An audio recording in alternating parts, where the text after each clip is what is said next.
One nation one ઇલેક્શનને લઈને એક મોટા સમાચાર અત્યારે સામે આવ્યા છે। વન નેશન વન ઇલેક્શન બિલને કેબિનેટની મંજૂરી મળી ગઈ છે। હવે લોકસભામાં આ બિલ રજૂ થઈ શકે છે।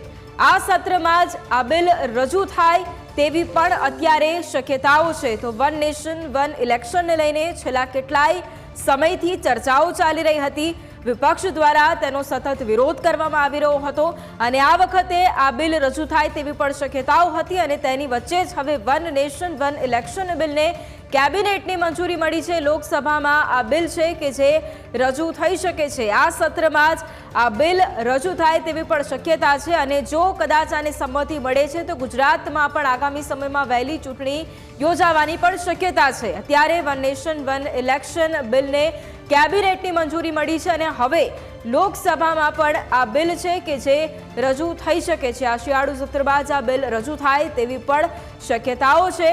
બીજી તરફ જે પ્રમાણે આ બિલ રજૂ તો થશે પરંતુ જ્યારે આ બિલ રજૂ કરવામાં આવશે ત્યારે સ્વાભાવિક રીતે વિપક્ષની પણ ખેંચતાણ જોવા મળી શકે છે કારણ કે એક તરફ સરકાર દ્વારા એ વાત કહેવામાં આવી રહી છે કે જો વન નેશન અને વન ઇલેક્શન જ્યારે યોજવામાં આવશે ત્યારે સ્વાભાવિક રીતે જે ખર્ચો થતો હોય છે અલગ અલગ ચૂંટણીને લઈને તે બચી જશે અને બીજી તરફ વિપક્ષ દ્વારા એ પ્રહારો કરવામાં આવી રહ્યા છે કે આ જે સરકાર છે તે પોતાના ફાયદા માટે વન નેશન વન ઇલેક્શનને લઈને વાત આગળ ધપાવી રહી છે।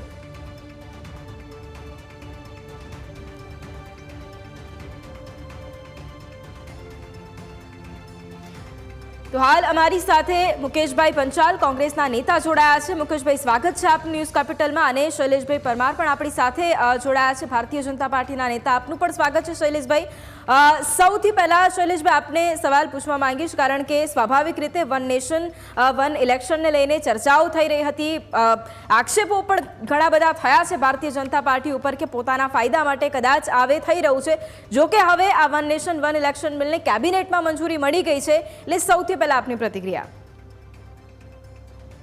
જો પ્રથમ તો હું કેપિટલ ન્યૂઝને અભિનંદન આપીશ કે આ મુદ્દા ઉપર ત્વરિત ચર્ચાનો પણ સમય રાખ્યો છે અને રાજકીય પાર્ટીઓ સાથે આ વન નેશન વન ઇલેક્શન બાબતે ચર્ચા થાય છે।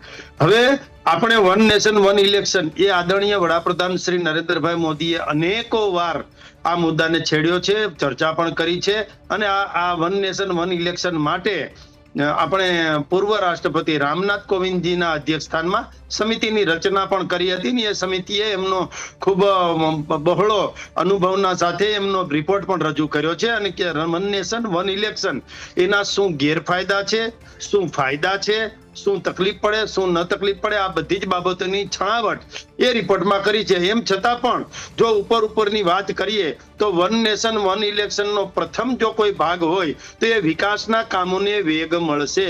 આપણે જોઈએ છીએ કે રાજ્ય ચૂંટણી પંચ, કેન્દ્રીય ચૂંટણી પંચ, સ્થાનિક સ્વરાજનું ચૂંટણી પંચ, આ બધા જ ચૂંટણી પંચો છે એ ક્યાંક ને ક્યાંક દર મહિને એક ચૂંટણી યોજે છે। મને કહેવામાં કશો જ વાંધો નથી કે આખા દેશમાં દર મહિને એક ચૂંટણી હોય છે।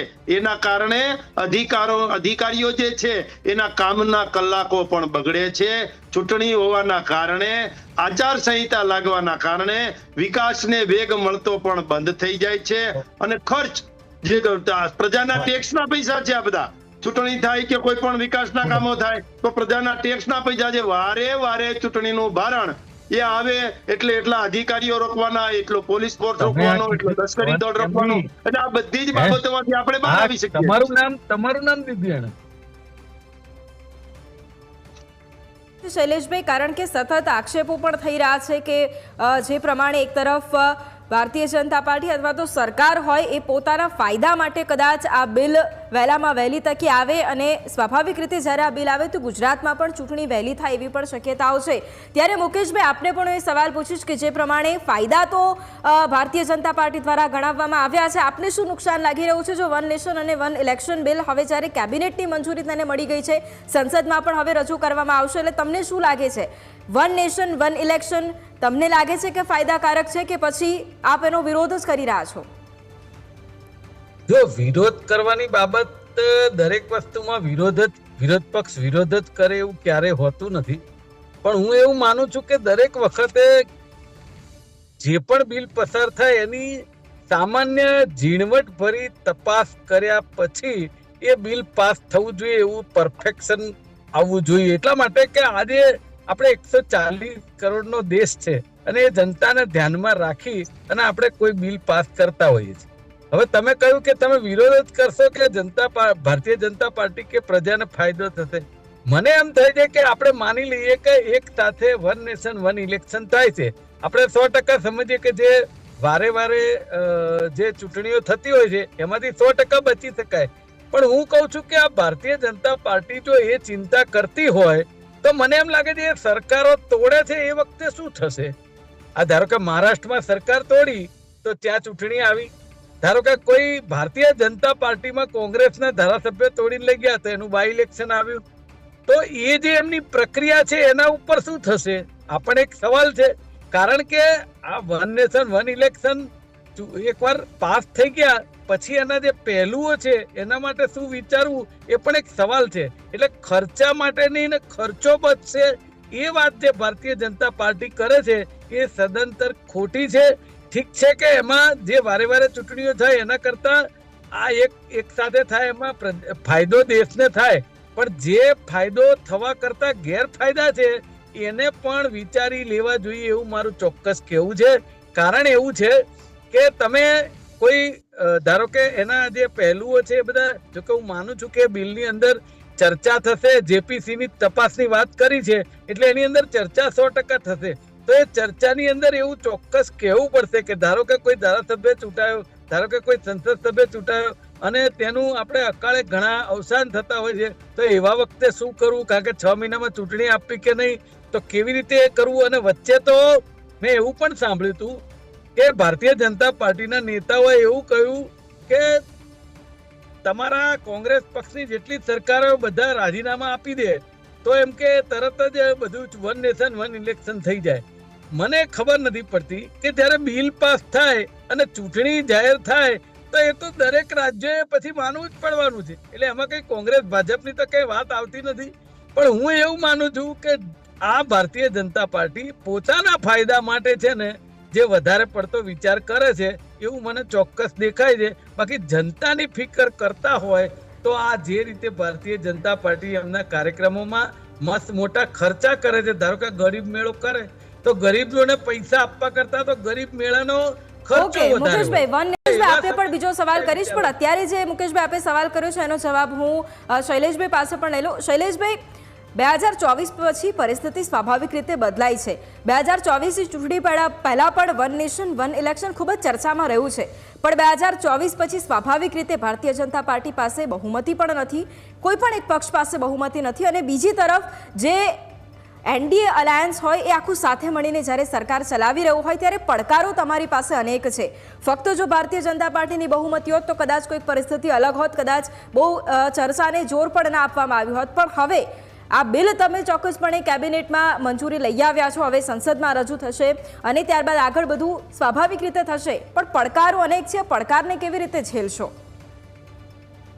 જો આપની ચેનલ દ્વારા મારે એટલું જ કહેવું છે કે અત્યારે કેન્દ્રીય કેબિનેટે જેની મંજૂરી આપી છે એ એક દેશ એક ચૂંટણી. અગાઉ આપણે એ પણ જોયું છે કે એક દેશ એક ઝંડો, એક દેશ એક ધ્વજ, એક દેશ એક રેશન કાર્ડ, એટલે one nation one ration, one nation one election. અને આ બધી જ પ્રકારની બાબતો જ્યારે કરવી હોય, આ બધી બાબતો અઘરી હોવાના કારણે અત્યાર સુધી કોઈ માનો કે કોઈ કોંગ્રેસ કે વિપક્ષ કરી નથી શક્યું. ઈચ્છા બધાની હતી પણ આ તો કોણ કરે છે એના ઉપર આધાર છે. મુકેશભાઈ તો શું છે કે એના વડવાઓએ કીધું હોય કે આપણે આ પ્રકારનું વિરોધ સાથે બોલવું એટલે બોલે, એમાં એનો વાંક નથી. એ સારા માણસ છે પણ એના પક્ષમાં જે નીતિ રીતિ ઘડાતી હોય એ પ્રમાણે બોલતા હોય, એમાં નહીતર એના માર્ક ને કપાઈ જાય.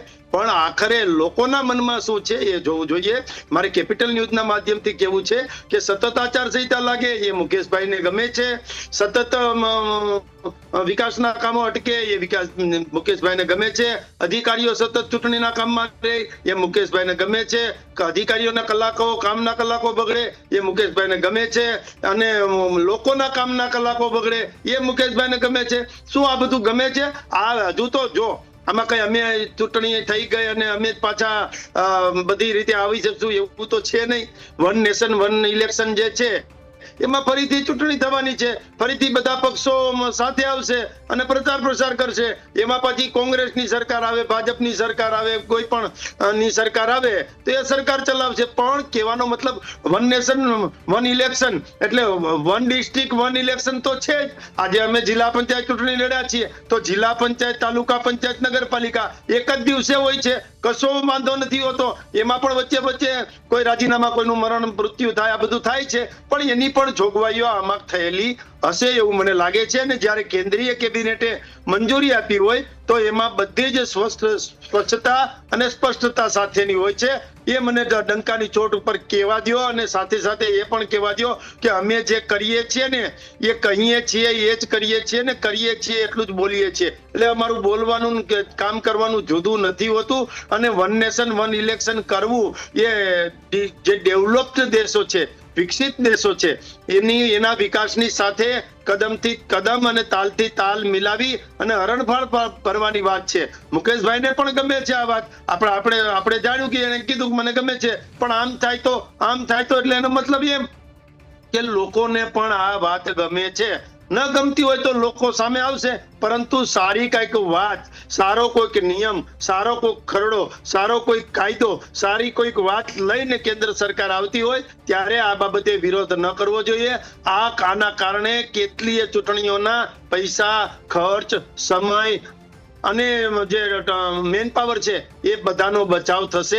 આનાથી એક ચૂંટણી એટલે એક દિવસ ચૂંટણી આવી ગઈ, વાત પૂરી થઈ ગઈ. પછી માનો કોઈનું મૃત્યુ થાય ને થાય ત્યારની વાત ક્યારે છે ને ત્યારની શું કરવું એ જોગવાઈ પણ આમાં સામેલ હોય છે. એટલે વાતોના વડા કર્યા વગર બિલકુલ તમે જે વાત કરી કે સમયનો પણ બચાવ થશે, ખર્ચો પણ બચે, જે પ્રમાણે આપે વાત કરી. ઓકે મુકેશભાઈ, મારો સવાલ આપને એ છે કે ભારતના પાડોશી દેશની પણ વાત હોય, નેપાળ, ત્યાં પણ વન નેશન વન ઇલેક્શન ચાલતું હોય છે. દુનિયામાં ઘણા એવા દેશો છે કે જ્યાં one nation one election already ચાલી રહ્યું છે.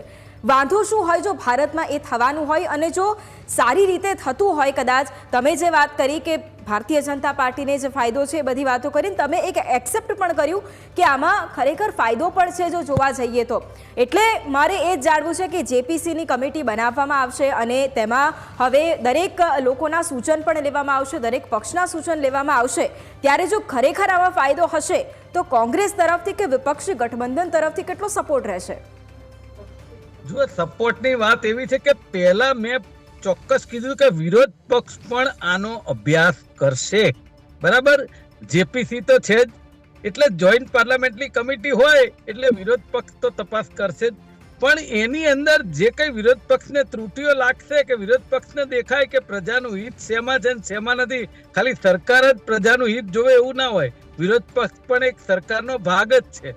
તો એ જે બધા પહેલુઓ ચકાસશે એમાં યોગ્ય લાગશે તો વિરોધ પક્ષ દરેક બિલમાં જ્યાં જોઈતો હોય સપોર્ટ કરે જ. એમાં કોઈ વિરોધ કરવાની વાત જ નથી. આપણે જોઈએ છે કે 2-3 દિવસથી સંસદ ચલાવવા માંગે છે રાહુલજી ને વિરોધ પક્ષ, તો પણ એ લોકો નથી ચલાવવા દેતા. અને જે ધનખડજી છે એ સીધો એ લોકોનો સપોર્ટ કરે છે, વિરોધ પક્ષને નથી કરતા. એટલે એ તો આપણે જે રાજકારણમાં સુફિયાણી વાતો કરીએ કે તમે વાતોના વડા કરો છો, પણ તમે વાતોના વડા કરો કે બાજરીના વડા કરો, બિલ તમારી મેજોરિટી જે પાસ કરો પણ સંસદમાં પાસ કરવાનું છે. પણ હમણાં એમણે એમ કહ્યું કે ખર્ચો ઓછો થાય, એકવાર ચૂંટણી થઈ ગઈ પતી જાય તો પછી તમારી જે પેલી આદતો છે ભારતીય જનતા પાર્ટીની કે કોંગ્રેસની સરકારોને તોડી નાખવી, મસ્ત મોટા લખલૂટ રૂપિયા ખર્ચીને ધારાસભ્યોને ખરીદી લેવા, એ અને પછી પાછળથી 6 મહિનામાં ચૂંટણી આવે તો એની જોગવાઈ કેવી રીતે કરશો? કે ધારો કે ભારતીય જનતા પાર્ટી કોઈ સરકાર તોડે છે અને પછી એ લોકો સરકારમાં આવે છે તો 6 મહિનામાં ચૂંટણી કરવી પડશે, તો એની જોગવાઈ આ બિલમાં કેવી હશે સરકાર તોડવા બાબતની? એ પણ ચોખવટ કરવી જરૂરી છે કે બીજા પક્ષમાંથી તમે ધારાસભ્ય તોડી લઈ જશો તો એની ચૂંટણીની જોગવાઈ પણ તમારે કરવી પડશે. એટલે આ જે વાત છે ને 2 મોઢાની છે. તમે જે પ્રજાનું હિત ઈચ્છો છો ને એના કરતા તમે કરેલા કરતૂત પહેલા તપાસી લેવાની જરૂર છે, પછી આગળ વાત કરાય કે વિરોધ પક્ષ વાતોના વડા કરે. વાતોના વડા નહીં, હંમેશા દરેક બિલની અંદર પ્રજાકીય જે કઈ હેતુ હોય એ આપણે તપાસવા જરૂરી છે.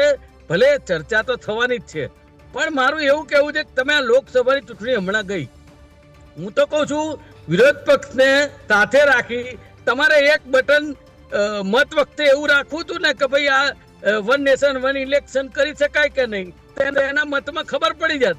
એટલે આ કેવું છે, પ્રજા ઈચ્છે છે, પ્રજા ઈચ્છે શું પ્રજા ઈચ્છે છે? તમે સત્તામાં આવ્યા એટલે પ્રજા ભાજપ ઈચ્છે ના શકે.